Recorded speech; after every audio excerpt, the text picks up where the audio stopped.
They thought no one was watching. A van packed with £42 million worth of cocaine parked under a pub CCTV in a tiny English village, no disguises, no lookout. Just 3 men from Scotland sitting on the biggest drug haul in Britain, like it was nothing. But what they didn't know, the police were already watching. And when they moved in, what they found would crack open a smuggling route stretching from Colombia to Yorkshire via the North Sea. This wasn't just a van, it was the tip of an empire. Here's how a quiet village called Lelley became ground zero for one of the boldest cocaine drops in UK history, and the fatal mistake that brought it all down. Lelley isn't the kind of place you'd expect to make national headlines. A quiet East Yorkshire village with just one pub, a few cottages and long stretches of farmland. No tower blocks, no corner boys, no police patrol cars, just silence and sea air. The kind of place people pass through, not plan multi-million-pound cocaine runs in. But that's exactly what happened here. On May 4, 2023, Lelley became the backdrop for one of Britain's largest drug seizures.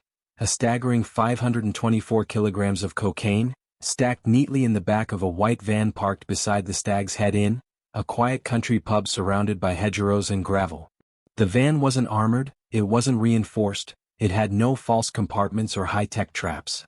It just sat there, idle, while Daniel Livingstone, a 25-year-old from Campbellton, stood outside, calmly scrolling his phone and occasionally shining a torch across the open field, as if waiting for someone. What no one in the village knew, not the pub regulars, not the passing cars, was that Britain's National Crime Agency, NCA, and Border Force were already watching. The van wasn't just parked, it was under surveillance. Every move had been tracked. Each step calculated. Inside, officers would find over half a ton of high-purity cocaine, cleanly packaged, ready for distribution. The street value? Over £42 million. But this wasn't just about the weight. It was the logistics, the location, the method. Everything about this operation suggested something far bigger. And the shock rippled fast. Not just through Lelley, but across Scotland, Colombia, and into the hands of serious organized crime. The sleepy village was no longer silent. It had just become the epicenter of one of the most audacious drug drops in modern UK history. This wasn't just a seizure, it was a message. No place is too quiet, no cover is too perfect. And no operation, no matter how careful, is ever truly invisible. They didn't look like gangsters. No masks, no guns, no track records of violence. They weren't seasoned cartel bosses or tattooed foot soldiers. Just 3 men from Scotland, and 1 Colombian national, moving through East Yorkshire like they belonged there. But behind the plain appearances lay a mission, to pick up and move over half a ton of cocaine without raising a single eyebrow.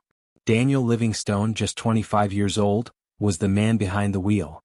He'd driven the white Peugeot Boxer van from Scotland to East Yorkshire, stopping off at a hotel in Hull the night before the drop.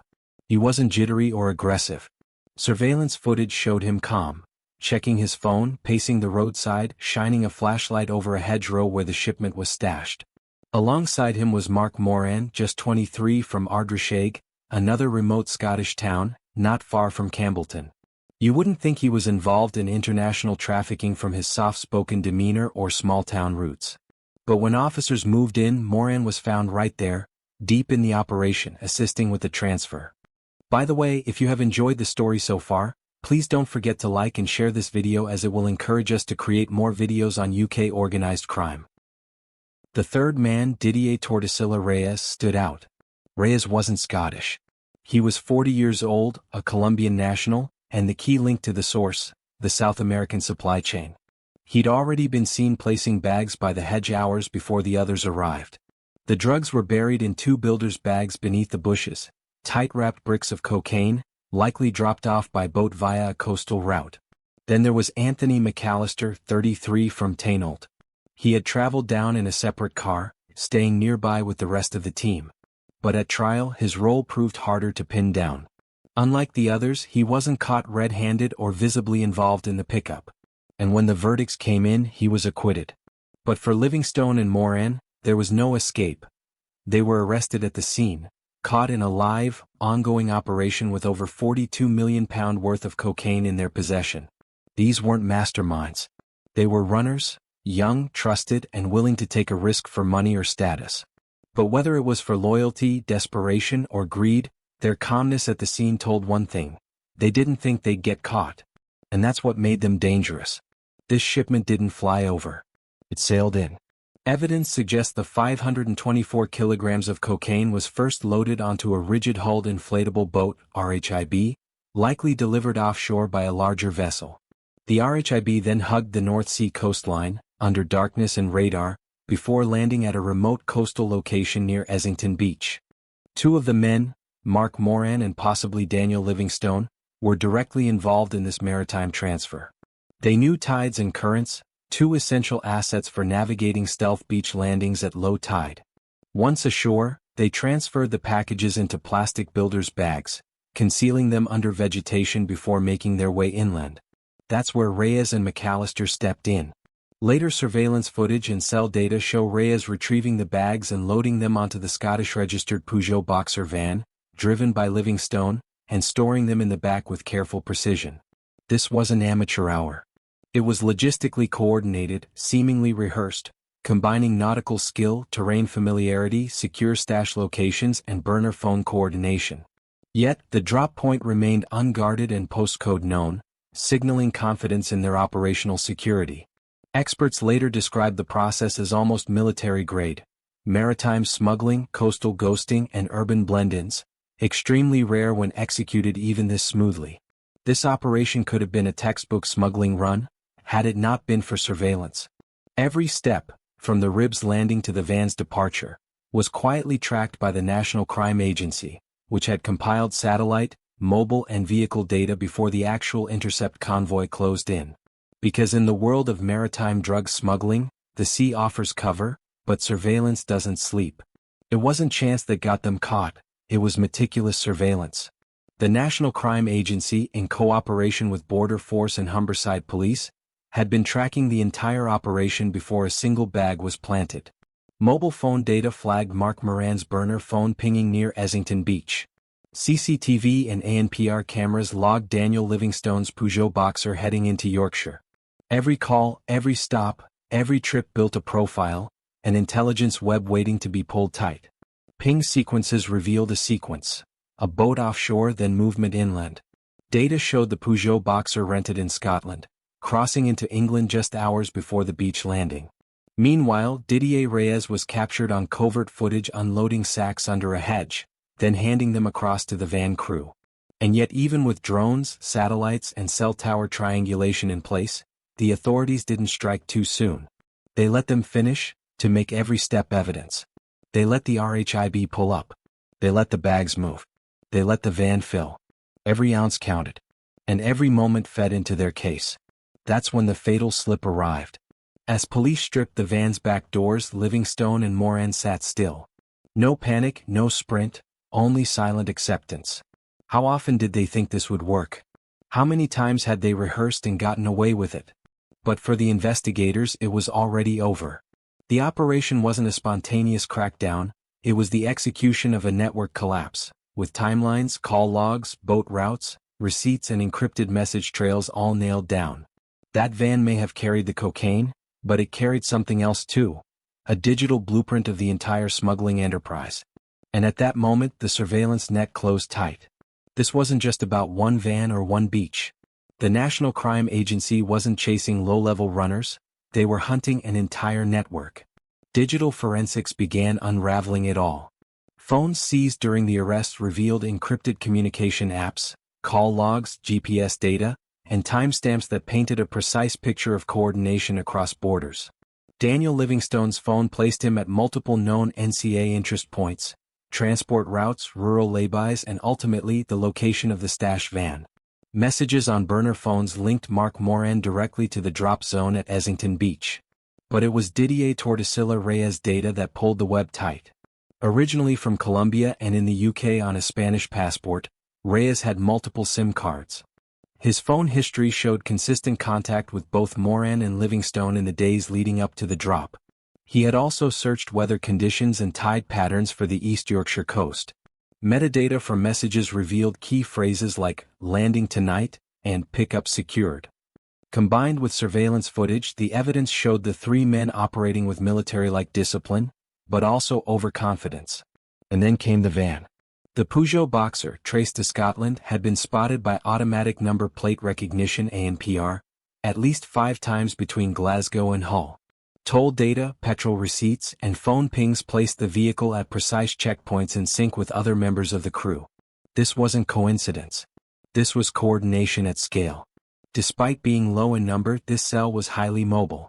With the Colombian national Reyes as the possible link to upstream suppliers, the NCA suspected this wasn't a one-off run, it was a trial route, a probe.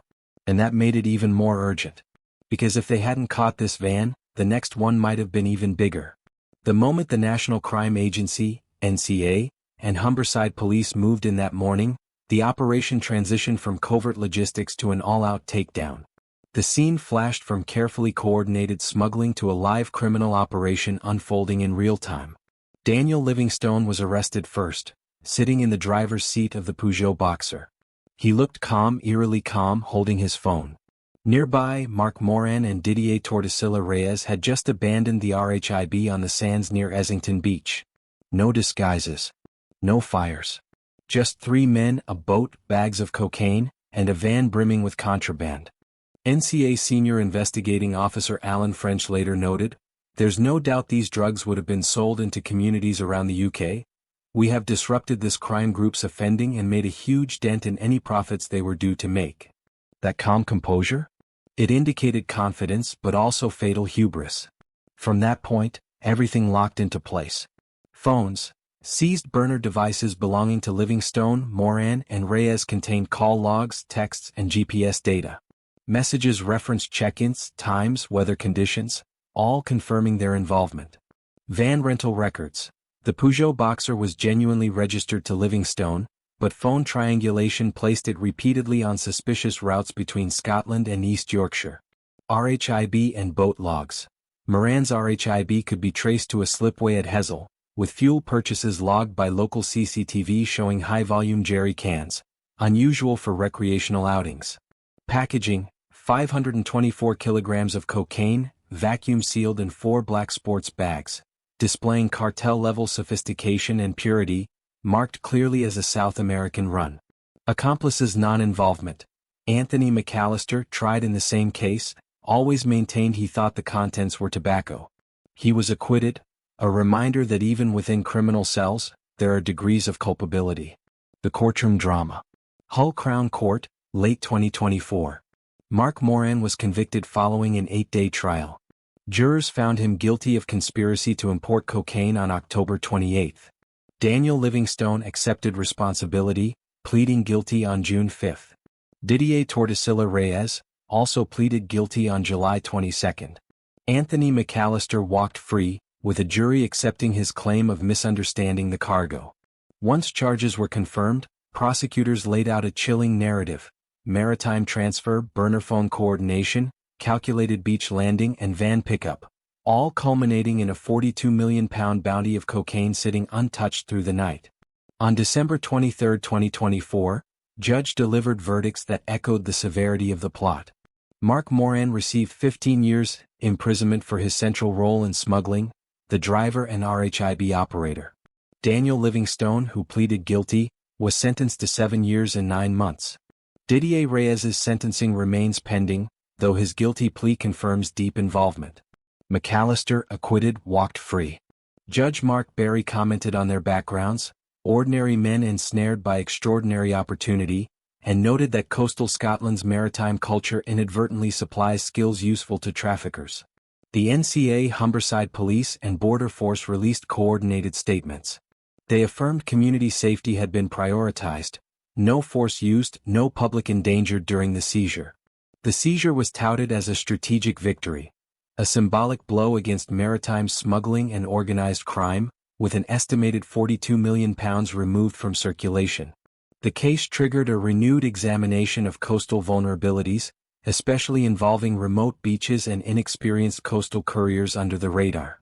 In Scotland, Police Scotland's Chief Inspector Lee Page noted that the region's seafaring population and dispersed coastlines can be exploited by traffickers, but acknowledged strong community police relationships are helping counter the threat. This case was more than a massive drug seizure.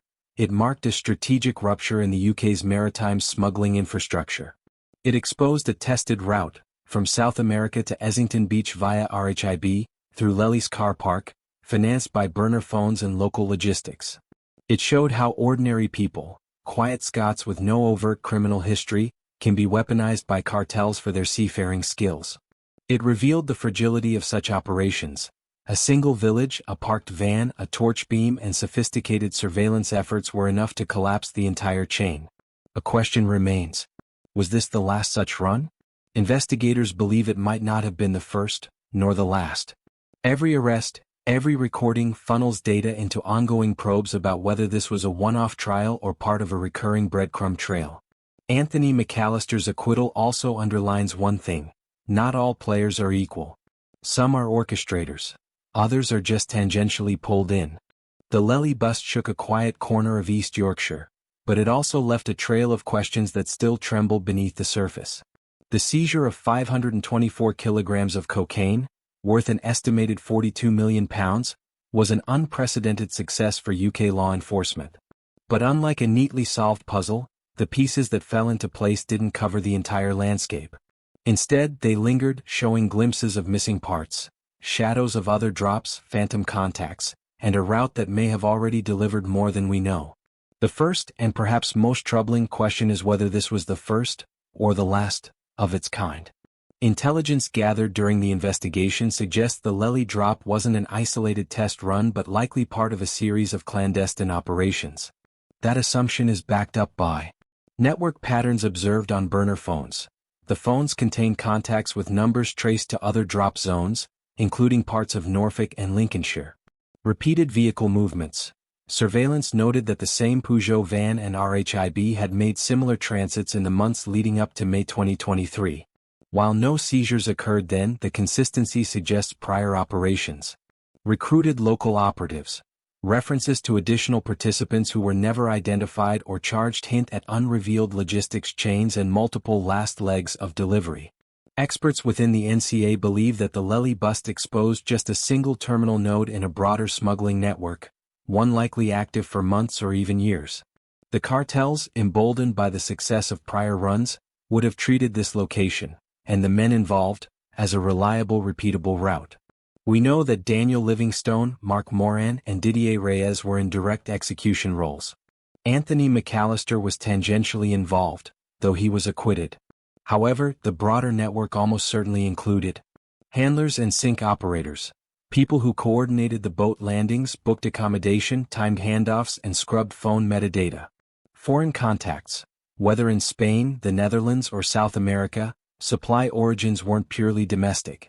Chemical profiling shows origins consistent with Colombian-sourced cocaine, likely trafficked via European transshipment points. Financial intermediaries, accounts, front companies, or cash couriers moving proceeds offshore. While investigators initially focused on the UK cell, banks flagged large untraceable cash deposits around Liverpool pre-drop, potential signs of money movement activities. Communications facilitators, service providers who offered encryption apps or burner technology. Though Reyes's phones were seized, investigations are ongoing into the supply chain behind those encrypted lines. Some of these roles might already be under investigation, or they may have melted away, hidden in silos of encrypted chatter and shell company paperwork. Detecting them requires patience and resources. The Lelley case disrupted one node, but didn't collapse the entire network. Opponents of covert surveillance tactics question whether UK law enforcement could have intervened earlier. After all, the phones had been pinging. The van had been moving back and forth. The RHIB had made suspicious visits. The answer lies in strategic restraint. Law enforcement explained that this wasn't random interception, it was a strategic dismantling. Acting too soon would have risked losing key evidence of conspiracy, international cooperation, and forensic links. It's a high-skill play. Let the network complete its coordination, then collapse it all at once. But that tension, waiting until the van was fully loaded, created public scrutiny. Why didn't they intercept across the channel? Could a preemptive move have stopped prior shipments? These are questions that remain alive among community watch groups, local councils, and political observers calling for more proactive coastal surveillance or better intelligence sharing with European partners. One of the most ironic fallout points from this bust is how simultaneously robust and fragile the network appeared. On paper, this was a sophisticated, multi-stage trafficking operation. Cartel procurement in South America. Disguised maritime transit to Northern Europe. Coastal landing, time to beach conditions. Local stash and retrieval via RHIB. Inland drive to small local hub. Hidden stash in rural pub car park. Cover of burner phones and encrypted messaging. Yet in execution, it unraveled because of one van sitting too long, one burner phone ping being traced, one moment of overconfidence. That makes the system fragile. It also makes the logistics fragile, and by extension fragile for UK public safety. If smugglers rely on remote beaches with little surveillance, small vessels undetected by radar, ordinary vehicles blending into public traffic, modest sums wired illegally for payment, then thousands of similar drops may still be happening unnoticed every day. Because too many of those variables, terrain, personnel, technology, are still out of the UK enforcement perimeter. Are the sentences adequate, or just the start? The convictions handed down, 15 years for Moran, 7 years 9 months for Livingstone, pending sentencing for Reyes, sent a clear message. Involvement in these networks brings long-term prison. But critics argue. The real architects aren't in this courtroom. The supply chain continues above Reyes, perhaps outside the UK jurisdiction. Do sentences deter the couriers or the buyers? Couriers like Livingstone and Moran were caught. What about the users who fueled demand? Was enough done to dismantle financial enablers? Few bank accounts were frozen, no major assets were seized. It cost millions, and those funds seem to vanish into the ether. The sentencing secures justice in one corner, but it leaves echoes in others. Many ask, will these men be released someday? What if they return to the same coastal communities, still vulnerable? What's next? The Lelley operation has become a case study in multi-agency maritime intelligence cooperation. The UK Border Force announced plans to upgrade remote beach surveillance, and Humberside Police has launched a pilot beach watch program with coastal communities providing tip-offs. For the National Crime Agency, this is just the beginning. Investigations continue. Digital chatter. Reyes's phone logs include contact IDs not yet unmasked. Financial networks. Truncated currency flows hint at offshore funneling. Additional drop sites. Another RHIB was sighted unloading near Withernsea in the months before. These investigations often take years, especially when other nations are involved. But the intelligence drips into future prosecutions, future maritime interdictions, and future confiscations. This wasn't a one-man job. It involved collusion between Scotland, Yorkshire, Colombia, possibly the Netherlands and Spain. It wasn't just about cocaine, it was about network logistics, maritime coordination, burner phones, encrypted communication, and money movement. It did disrupt, but didn't collapse, the system, many open questions and multiple missing links. It's a warning, remote coastal villages are still the most vulnerable points in UK drug enforcement. The Lelley bust is not a closed case, it's a beacon. A warning bell that the logistics of organised crime, boats, phones, pubs and pubs car parks, need constant vigilance. But it's also a hope. Because if a village this quiet can reveal a £42 million shipment, then no place is too hidden. If we keep asking the right questions, about scale, about supply, about who's still out there, we keep pressing the system to act. Because the best crime busting isn't just about arrests, it's about breaking routes, collapsing supply chains, and erasing the calm cover that allows this to happen again. If you found this story valuable, please don't forget to like, share and subscribe to this channel as I will be sharing more valuable stories on UK organised crime.